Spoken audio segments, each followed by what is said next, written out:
Welcome to Cage Minds MMA Show. I'm Mika Frankl. The website is cageminds.com. Whether you're listening or watching, you're much appreciated. Like, share, subscribe, leave a nice review. All the great things. Tell people about the show. It all helps. And you can support also by going to nmproshop.com to pick up the merchandise, hoodies, t-shirts, beanies, mugs, all available. Keep up with everything that Cage Minds is doing on social media. Cage Minds Combat Sports News on Facebook. Cage Minds _CSN on Instagram, and at Cage Minds MMA on Twitter, the original. Also on Twitter, I got my own, at Frankl Micah, the last name, then the first name. And if you're seeing all the wonderful photos on social media, most of those are provided by the great team of photographers that I work with, Rob Gutierrez, Franklin Romero, Michael Carlisle. Also, check out the other podcasts I'm a part of on the After Hours Podcast Network alongside of Michael Carlisle. We're talking about MMA After Hours and Pro Wrestling After Hours. Not to mention you got Talking Pro Football and Losing It Together over there on the After Hours Podcast Network. You can also hear me on Mike Adams 2.0 playing Sports Factor Fiction alongside of Mike. You can hear that on the podcast or live here in New Mexico on ESPN Radio 1017 The Team every Saturday. So doing a lot. All the support is appreciated. Every listener, every viewer, every comment. Now let's get to talking about MMA, because that's why we're here today.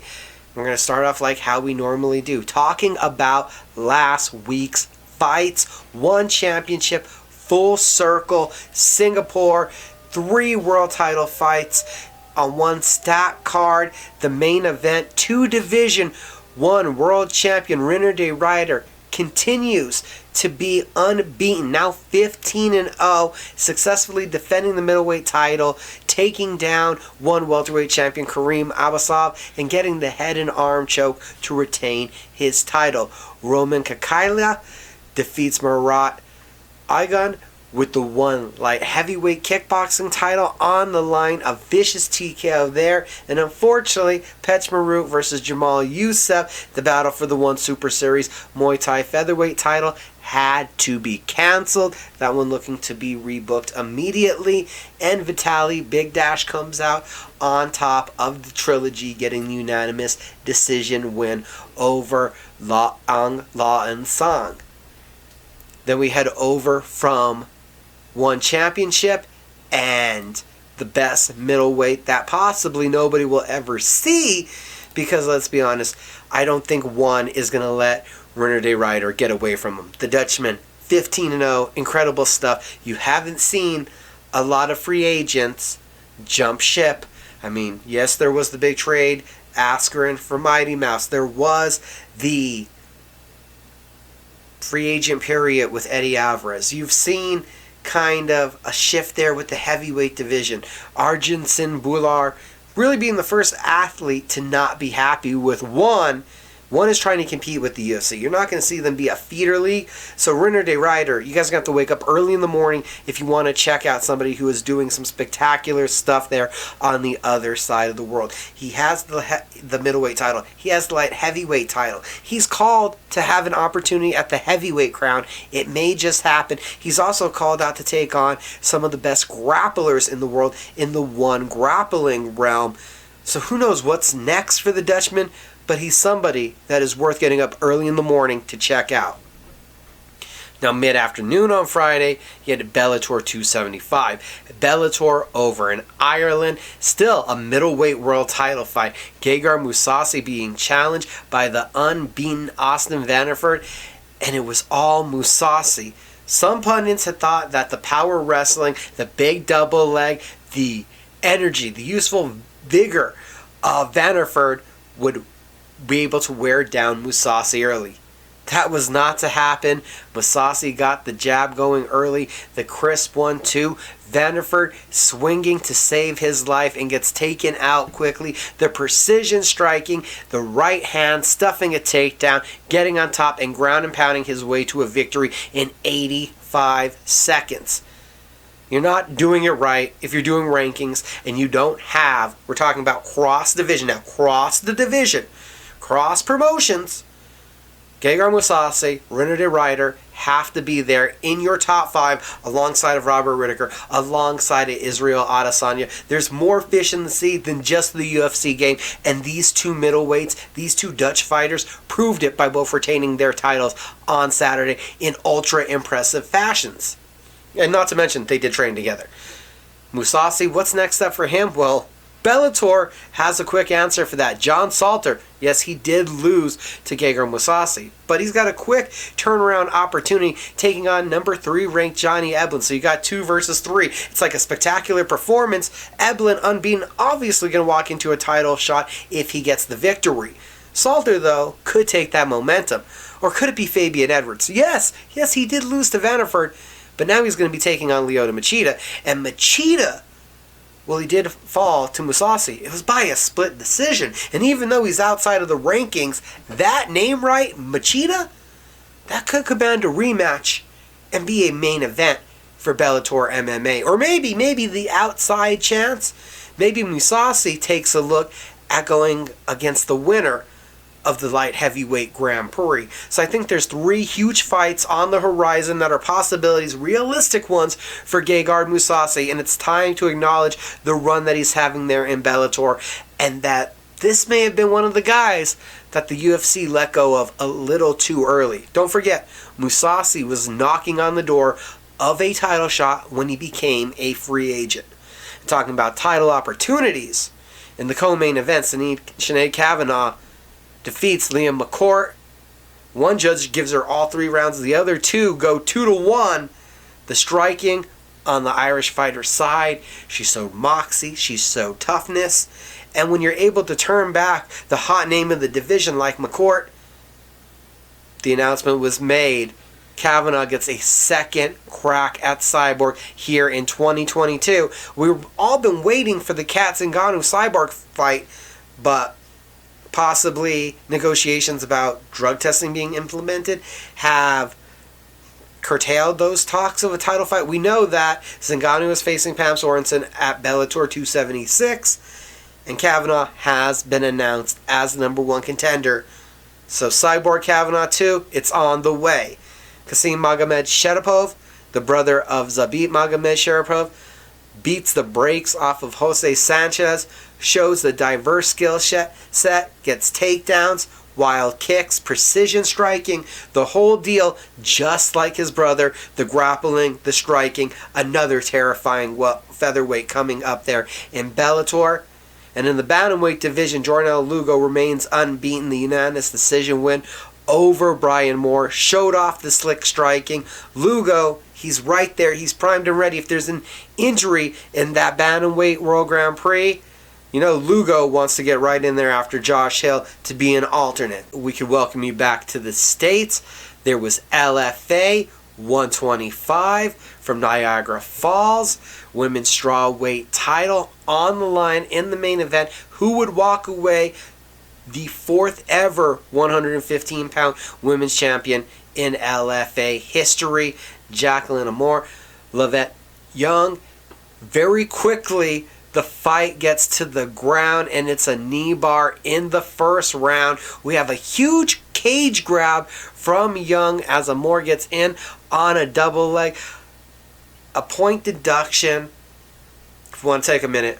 The ref, though, point deduction for the cage grab, does not restart them in a grappling position. I'm not sure if you're supposed to put Young directly on her back, but Amore was in on a double leg, was about to lift Young when they're broken up by the referee because of the cage grab that was impeding that double leg.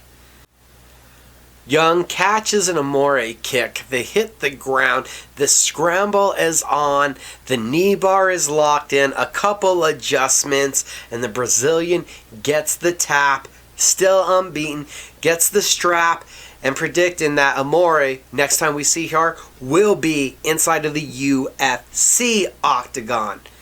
The co-main event, it was a local upset as Adam Fugat defeats Solomon Renfro with a first round knockout. Fugat is going left high kick right hook gets the knockdown, finishes up with a couple hammer fists on the ground. The flash knockout. Renfro doesn't know what happened. Fugit coming down from 85 to 70. If he can make that weight, huge frame, dangerous guy. Michael Stack gets the unanimous decision win over Kai Griego. The decision relied heavily on the takedowns. Stack keeps it on rolling. And in women's strawweight action earlier on in the night, you saw the beautiful Muay Thai action of Ashley Nichols defeating Hillary Rose by unanimous decision. It was Nichols with the clinch early. Her jabs got going between the second and the third round, and then we also saw takedowns in the second and third. So first fight in MMA in over 4 years and into the win column. And on just a couple days' notice, with the card needing an extra fight really to put on UFC Fight Pass, Guilherme Ferreira and Zach Zane jump in, two solid veterans. The short notice fight was explosive as expected, and Ferreira, with chopping low kicks, is able to disable Zane's leg, stop the movement, tees off with punches, and gets the first round, or the second round finish, on that one. Saturday morning, take you over to Poland. Can tell you that, and still, your KSW heavyweight champion of the world, it's Phil DeFries getting the win by third round TKO. Did not have the success that he expected to in the UFC. Has went over to Poland and has run ruckshot over KSW, and I could see DeFries possibly retiring unbeaten and riding it out for a couple more fights there in KSW, cleaning out that division. That takes us to Saturday night, UFC Vegas at the Apex. It's UFC Vegas 49, the main event. Islam Makhachev versus Bobby Green on short notice, and Islam shows off his kicking game, and then he goes to the upper body wrestling attacks. You see Green able to disengage from those, but Makhachev changes up the game with the level change, able to get the double leg. Green eventually from mount gives his back and gets pounded out. It's 10 in a row. It's 4 finishes. He has 3 submissions. Here's the TKO. It's his 4th win by knockout. Was it overwhelming ground and pound? No, it wasn't. But this was a quick beat down. If you've ever played chess with a master and they're just like, I'll take you off the board, that's what Makhachev did to Green. I don't think it's arguable. It's inarguable to me. After we see Gaethje versus Oliveira, Makhachev has to be the number 1 contender. Dominance, a 10-fight win streak. Maybe he hasn't had the top 5 wins that we would like, but there's been injuries. There's been canceled fights, and not all on his part. You can only beat the guys that are in front of you, and Islam has put together a win streak that is deserving of that ultimate opportunity and guys having to come after him. Green, it was a very resilient performance to come in on short notice, to show that kind of chutzpah, that kind of courage. In the co-main event, we saw Wellington Thurman submit Misha Cirkunov. Thurman, beautiful back take in the first round off of a takedown. Cirkunov trying to tripod out. Thurman nearly had the rear naked choke. Cirkunov able to avoid the danger, ended the round nearly having a north-south choke. In the second round, back into the clinch, Cirkunov with a trip goes into the Thurman guard and a switch of the hips, lightning fast. We have the legs up, the arm is trapped, and Cirkunov is tapping. 8th win by submission, first armbar victory in MMA for Wellington Thurman. What a way to make a statement there. In the feature fight, we have some controversy as Priscilla Casuada defeats Ji-Young Kim by unanimous decision. I felt like Kim had the volume in the first and the second round. That Priscilla Casuada was hurt in the third round several times, even though we saw the resolve in the end of the third round to throw these elbows, 7 of them, one of them slashing open Kim to the left of her eye. But if you look at the majority of the damage and who was getting frozen up by strikes, looking like they could be in peril of the ref jumping in to stop the fight, I felt like Casuada was in much more danger earlier on in the third round than Kim was as that mounting offense happened towards the end of the round. The first round, I'm not really sure how you give it to Casuada. Again, the volume doubled up by Kim over Casuada. It was a bad decision in my account. In the lightweight division, we saw Armin Tsarukyan defeat Joel Alvarez, a second round TKO from ground and pound. It was 2 takedowns, smashing elbows in the first round. Tsarukyan destroys the nose of Alvarez. And I gotta say this, we've seen on Fight Island other fights with women involved get stopped when a nose is that broken. Here they did not do it. The bloodbath ensues. The takedown in the second round, ground and pound to the finish. It's a 5-fight win streak. 18th win for Tsarukyan, 7th by knockout. A huge name also in the lightweight division. I'm telling you now, this was a big night for the future of the lightweight division. Not just because it gave us Islam Makhachev as the #1 contender, but you saw Armin Tsarukyan, and there's a couple other names that we're going to get to that show us how the youth is starting to infuse into this division. Some prospects to take notice of. Another kind of controversial decision. This one's split decision, so I can't call it controversial because it was a close fight. Armin Petrosian defeats Gregory Carriza. I already told you it was a split decision. Armin rode the fence and landed many kicks in the first round, but I thought that Carriza was doing a lot with his aggression in the first round. The right hands, some brutal kicks though coming from Petrosian, who was busted up by the right hands of Carriza. Volume over power. It's not always seen that way. And I guess the one time I saw the power for the volume, the judges go with the volume over the power. 127 landed strikes to 61. The split decision from 2 judges to 1 goes to Armin Petrosian. Coming off of the Contender Series, 7-1, beating a former LFA champion, Gregory Carriza, coming from that Stanford MMA camp there in Florida. That is a big win. It's a noticeable win for the Armenian. On the prelims, the continued rise of Ignacio Bahamondes was showcased in the featured prelim. Submits Rong Zhu with a guillotine choke. That's what it was officially. I like it as that ninja choke, where it's the rear naked grip for the guillotine. 24 strikes to the head, 11 to the body, 7 to the legs. There was a nice diversity of strikes from Bahamondes, and it kept Rongzhu confused. It kept him on the outside, and it kept him a step behind, frustrated, jumping in for that takedown, left his neck exposed, and that's what led to the guillotine in the third round. First submission win of Bahamondes' career, and he's on a 3-fight win streak. In women's featherweight action, Josana Nunez takes the decision win over short notice opponent Ramona Pascual. Doubles up Pascual and landed strikes, 2 knockdowns. The left hand was a laser. Major damage around Pascual's right eye. Big props to Pascual for taking the fight this week's notice, but you could see just the difference in proficiency and understanding of timing. Nunez with some great work. Interested to see where she goes now. 2-0 in the UFC, and she'll be back down in 135 for the next one. Terence Mckinney, another lightweight to really focus on, and he is my favorite prospect in the lightweight division.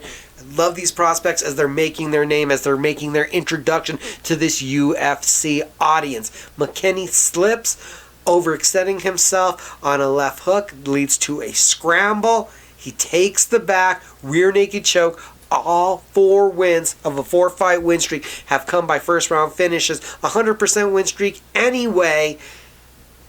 After 3 first-round knockouts, we see the grappling come out from McKinney, who was an Olympic wrestling hopeful at one time. Jonathan Martinez got a decision win over Alejandro Perez. It was the Martinez high kicks to low kicks, the variation, mixing it up, that kept Perez off balance. In welterweight action, Ramiz Brahimov gets into the win column. A level change, duck under, the takedown, the back take, the rear naked choke, the 10th submission victory of Brahimov's career, and the 5th by rear naked choke, keeping that 100% finishing rate intact. And quite possibly one of my favorite fights of the night, another split decision, but it's Carlos Hernandez getting the best of Victor Altamirano to open up the card. It's a 5-fight win streak for Hernandez. And I mean, when we talk about split decisions, it's a difference of 5 strikes and 5 seconds of control time. You could have called it a draw in my book. That one, we could run it back any day of the week. Love what the flyweights are doing, especially 2 guys that were hungry to make a name for themselves in their debut. I thought that they put on something that was close to fight of the night worthy.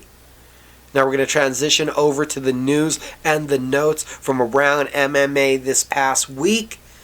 Stepping outside of MMA real quick to the bare knuckle boxing world. We know that there was a Bare Knuckle Mania 2. Walking away from that successful event that seemed to have a great live audience, Bare Knuckle Boxing has announced a team-up, a partnership with Tiller.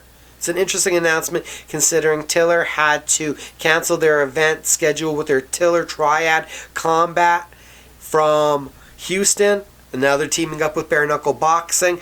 On the Bare Knuckle side, Dave Felderman, their president and CEO, has said this will lead to bigger paydays, bigger events, that this is a step in the right direction for Bare Knuckle Boxing. We can all just hope that's so. MMA vet who's fought for King of the Cage, Legacy XC, Ryzen Fighting Federation, Andy Nguyen. She is the latest name to be jumping over to the Bare Knuckle Boxing circuit. Now turn our attention over to the UFC fight announcements. UFC Fight Night on March 12th. Mandy Bohm is out and Sabina Mazo is jumping in a women's flyweight bout to face Miranda Maverick.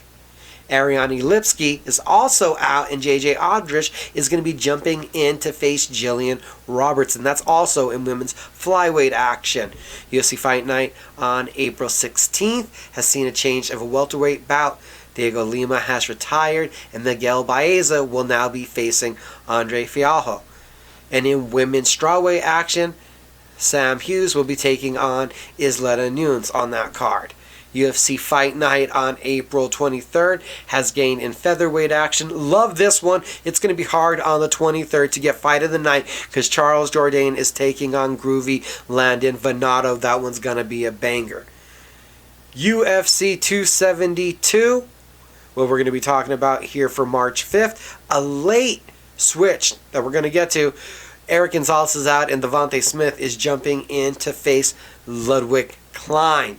UFC 274 on May 7th has a couple of announcements here. In the light heavyweight division, we're going to see a rematch between Shogun Rua and Ovin St. Preux.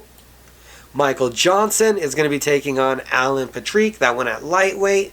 In flyweight action, Brandon Royval is going to take on Matt Schnell. The UFC finally moving on from Schnell versus Alex Perez.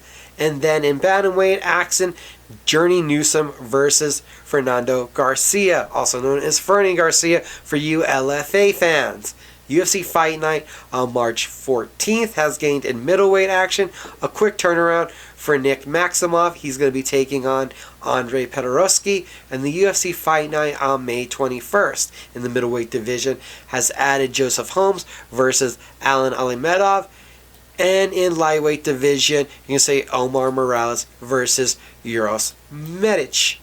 Also, for the June 4th UFC Fight Night event, we have a pair of flyweight editions. Ode Osborne versus Zarek Adeshev, and Jeff Molina versus Zuglas Zuglabalov. LFA news, LFA 126, seen a change in the main event. Cuomo Antoni is out, and Gabriel Bonfils will now be facing Eduardo Gavon for the vacant lightweight, or for the vacant welterweight title. And then LFA 127 announced for March 25th at Commerce Casino in Los Angeles, California. Middleweight title on the line in the main event as Ozzy Diaz takes on Bruno Assis. And in the co-main event, Chase Gibson faces Javier Garcia. That's going to take us to talking about this week's action.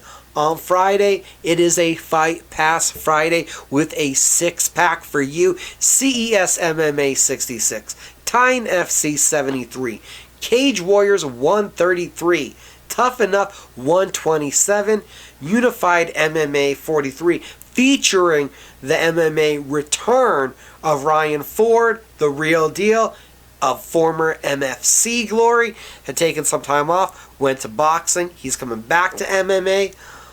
Burro Cento Championship Volume 6. That's going to be early in the morning. And then as the clock turns to Saturday, from Italy, you have Venator FC 10.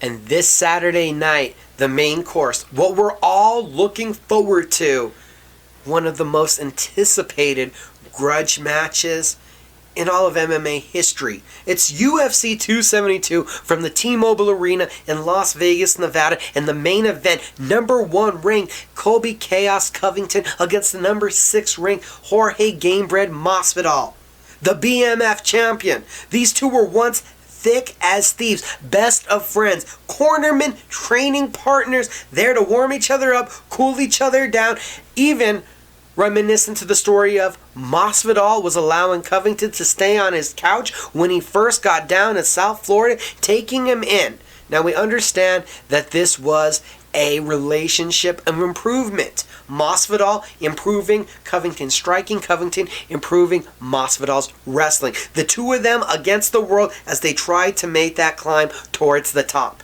When this relationship first started, I believe Masvidal was a lightweight still trying to make that climb.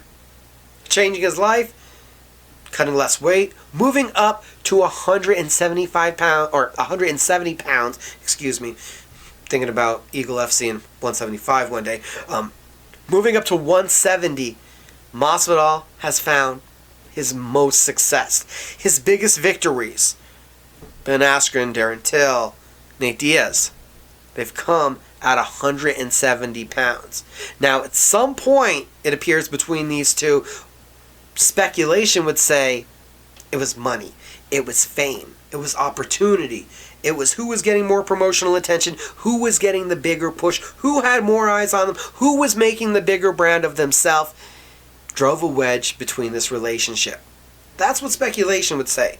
Now, if you've seen what's come out on ESPN this week, and you can read it throughout many other websites, when Covington won the interim welterweight title from Rafael Dos Anjos, when that bout happened, according to Masvidal, Masvidal's longtime striking coach was not paid the correct amount of money from Covington. It's literally, the report is that Covington gave the coach $5,000 and they were expecting $12,500.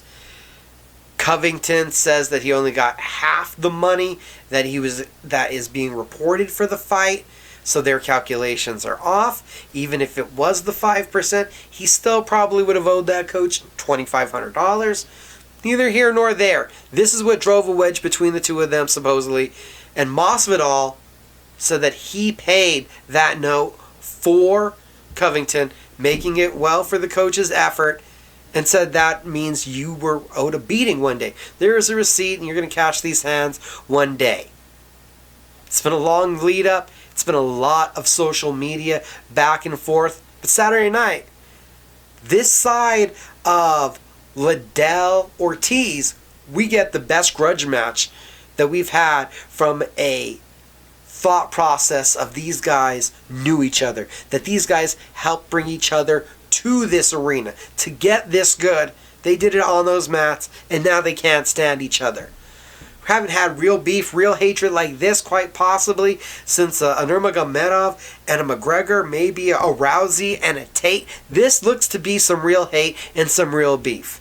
Covington, 4 knockouts, 4 submissions, half his wins come by decision. He's won his last 8 fights against guys not named Kamaru Usman. On the other side, Masvidal won his last 3 against guys that aren't named Kamaru Usman. Masvidal, though, 16 wins by knockout. Covington though, will be testing Masvidal in a way that he has not fully been since coming up to 170. Everyone has been willing to stand and trade with Masvidal. It was the big spectacular knockout of Ben Askren that we never saw what the Masvidal takedown defense is like at 170 pounds. Now, it's 75% takedown defense for his UFC career, and it's going to be tested because Covington shoots 4 times per 15 minutes, and this is a 25-minute fight.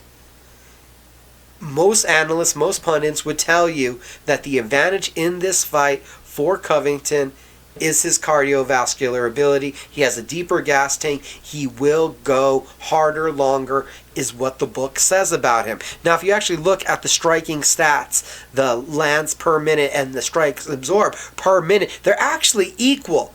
So it a bit does change that narrative. It's more, I think, of a situation that Masvidal fights at his pace. He's willing to stand there and trade in the pocket at his pace, while Covington tries to get in your face and overwhelm when he has that advantage. But the takedown defense and where this fight takes place is going to be pivotal. How much of this fight takes place on the feet? Specifically talking about their striking, you got to believe that the more refined striker is Jorge Masvidal. He spent more time refining that art, more time on the pads, more time in the streets, more time overall working on striking. 16 knockouts to 4 knockouts. Masvidal has the bigger power. We've seen what he's done to Till, to Askren. He has the power in every limb. But unlike Covington, the takedown defense is going to be tested, so we don't know if Masvidal can use every limb. You feed a kick or a knee to Covington, you end up on your back. You end up in a position that you don't want to be in. So that does open up the striking for more diversity from Covington. He can throw the body kicks. He can throw the leg kicks if he feels comfortable doing it. But he has to be careful. And Colby's nickname is Chaos, and that's what he has to cause in the striking realm to have success, because we've seen a Masvidal that was very close to timing Kamaru Usman. He's very educated on the feet, understands angles, tactics, and can pick up on patterns. So if you're Covington, you have to be able to mix those angles, mix those levels, mix those strikes, use the fact that you're going to go for takedowns, and throw kicks to your advantage. I feel like there's too much weapons and too much cardio in the favor of Colby Covington not to pick up the victory. Masvidal has to do something electric and knock out Covington to get this victory. The co-main event, the complexion of that fight changed just before I recorded. Number 6 ranked Rafael dos Anjos was scheduled to take on number 11 ranked Rafael Fiziev in the lightweight division. Another one that would be crucial for the direction of the 155-pound division. But unfortunately, Fiziev, after having trouble with his visa status to get into the country, taking that fight away from the main event of the fight night 2 weeks ago, giving Jamal Hill his opportunity to shine in the spotlight. The fight's remade, and now Fiziev is tested positive for COVID. We haven't seen RDA since his win over Paul Felder by split decision. Was a lot more dominant than that from the former lightweight champion. Names like Renato Moicano and Armin Tsarukyan have been mentioned as possible replacements, so not all hope is lost, and possibly we still see RDA this weekend at UFC 272. The scheduled feature fight at this point is number 10 versus number 11 at 145 pounds. Edson Barbosa against unbeaten Bryce Mitchell. Not going to talk about Bryce Mitchell, his outtakes or the interviews that he does. I haven't been a part of those. Barbosa, 13 wins by knockout. He has a 73%, 73% takedown defense. Why does that matter? Because Mitchell has 9 submission wins of his 14, 5 by rear naked choke, and he shoots for over 3 takedowns per 15 minutes with a 46% takedown accuracy. Barbosa has the striking advantages. We know he has the hammering leg kicks. Mitchell is on paper the better grappler. He's a jiu-jitsu guy though. How has the wrestling improved? How can he close the distance and initiate those takedowns? Because if Mitchell gets it to the ground, he has an advantage, even though Barbosa still has a black belt. We've seen him susceptible on the ground to make mistakes, to be overrushed. But on the feet, Barbosa has that advantage. He's going to have to look to use his boxing. You need to jab and you need to stay out of the way. What kind of game plan? What kind of way do they enact it? It's striker versus grappler in this one, kind of old school style. But believe me, Mitchell has been working on that striking. So if you can get Barbosa too concerned with the takedown, maybe an overhand lands. The welterweight debut of Kevin Holland comes up next. He's going to be taking on Alex Oliveira. Both guys, interestingly enough, 17 finishes. Holland 21 wins, Oliveira 22, but both 17 finishes, 12 knockouts, 5 submissions for each. Coming in the 6'3", Holland will have 4 inches in height, 4 inches in reach. Maybe we see Holland striking on display. I feel like Oliveira's gonna crash into the clinch and wanna test Holland in the clinch, test his takedown defense, and test how well he was able to cut this weight and rehydrate at 170. It's Holland's takedown defense, or does he catch Oliveira with something coming in? If not, Oliveira has done some tricky stuff there before, getting some nice trips and pulling off some slick submissions. In the heavyweight division, kicking off the main card, Greg Hardy takes on Sergey Spivak. Hardy, 6 knockouts of his 7 wins. He's on a 2-fight skid. Spivak, 3-1 in his last 4. Of his 13 wins, he has 11 finishes, 6 submissions, 5 knockouts. He shoots for over 3 takedowns per 15 minutes. Spivak will be testing the Hardy takedown defense. Not like guys haven't done it before. We'll see if Hardy is able to land one of those Warhammers, or does he fall to a 3-fight skid. Feature prelim is in the lightweight division. Jamie Mullarkey versus Jalen Fuller. Mullarkey, 10 knockouts, 3 submissions, back-to-back knockouts of Devontae Smith and Kama, worthy to put him on the map and give him this opportunity. Turner coming in, 8 knockouts, 3 submissions. That's 100% finishing rate, as the Tarantula has been putting it all together and is 100% finishing rate. Fireworks there for the featured prelim, and that one could steal Fight of the Night honors. But they're going to have a run for their money, as a top-ranked women's strawweight bout is also there on the prelims. Number 3 ranked Marina Rodriguez taking on number 4 Yong Shannon. Rodriguez, 6 knockouts, a 3-fight win streak. Somebody could earn themselves to be the backup for what we presume is going to be Nami Yunus versus Esparza 2. Shannon, 5 knockouts, 6-1 in the UFC. Only loss there to Esparza. This one's going to be a banger in close. This one is intriguing striking matchup. Both land over 5 strikes per minute and absorb 3 strikes per minute and evade over 50% of strikes thrown at them. It's going to be Muay Thai versus Wushu.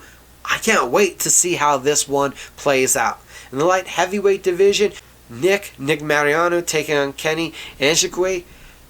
Mariano, 7 knockouts, 3 submissions. That's 10 of his 11 wins by finishes. He's 2-1 in the UFC. Kennedy, 6 knockouts, 3-2 in the UFC. A slow starter, but big power once he lets the hands go. Opening up those middle portion prelims, it's a women's flyweight fight, as Marina Agapova, 10-2, takes on Marina Moroz.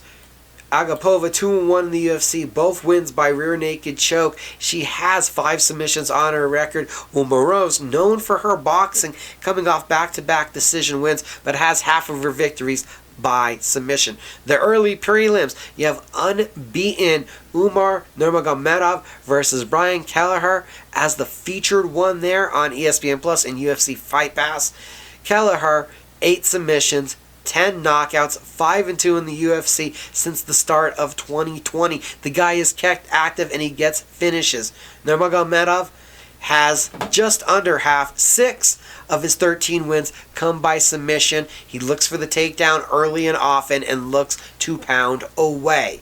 In the flyweight division, we have a ranked matchup. Number 13, Tim Elliott, takes on number 15, Tager Begov. Both have 6 wins by submission. Both guys are active. Elliott a little bit more with the volume on the feet, but both love the scrambler after the takedowns. It's going to be a battle of cardio there at 125 pounds. Told you that Ludwig Klein has the short notice opponent Devontae Smith. What you need to know there is Klein has 16 of his 17 wins by stoppage, 8 submissions, 8 knockouts. Smith coming in 11-3, 10 of those wins by knockout, putting your lights out. So 2 finishers there early. And kicking off the card is a light heavyweight bout as Justin Jacoby takes on Michael Oliejanczyk. Jacoby, former Glory kickboxer, King of Sparta heavyweight tournament winner, 6-0-1 in his last 7, 10 wins by knockout of his 16. And Oliejanczyk, 16 wins on his record, 11 by knockout. He has back-to-back wins in the octagon coming into this one. So you got a lot of finishers, a lot of pivotal action for light heavyweights and for the lightweights here on Saturday night. Not to mention the welterweight division. Does Masvidal or Covington put themselves back in line for a big fight with Usman? Where does the winner land in the division after that one? How does the grudge match end? I'm sure it's going to be heated at the press conferences, at the weigh-ins, and throughout the week. Do we see a handshake? Do we see more blows thrown at the end of the night? Do we see this was all just a work and they were happy to make money? There's so much story, so much intrigue, so much drama, tension, and intrigue heading into UFC 272. Keep up with all of it at cageminds.com. And again, check out the After Hours Podcast Network. Easiest way to find it is cageminds.com/after hours. 2 words right there. And then also, don't forget, you can hear me on the podcast everywhere. Also, Mike Adams 2.0, and the website is cageminds.com. Thanks for watching.